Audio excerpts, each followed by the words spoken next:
Gecenin üçünde ben hüzün kuşları bahçemde öterken sararmış yapraklar daha yaz bitmeden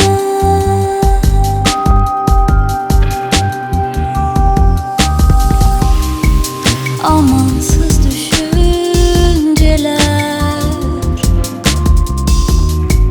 alır benden uykumu gizler. Bugün yarın olmuş, geç olmuş anlamsız sözler. Yok, ne fark eder çok, zamanımız yok. Sorulardan vazgeç artık, cevabı yok yok.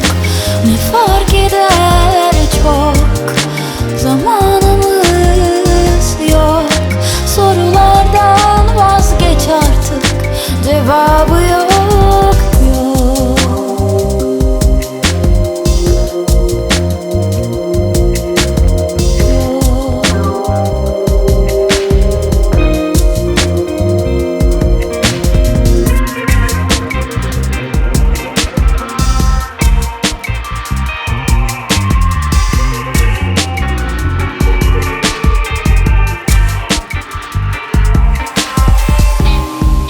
Gecenin üçünde ben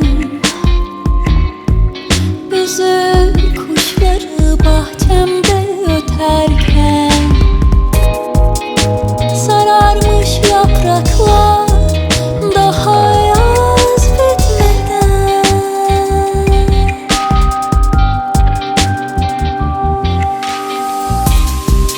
amansız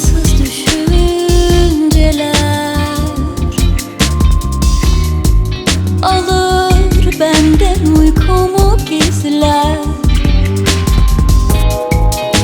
Bugün yarın olmuş, geç olmuş anlamsız sözler. Yok, ne fark eder çok, zamanımız yok. Sorulardan vazgeç artık, cevabı yok yok. Ne fark eder çok, zamanımız yok.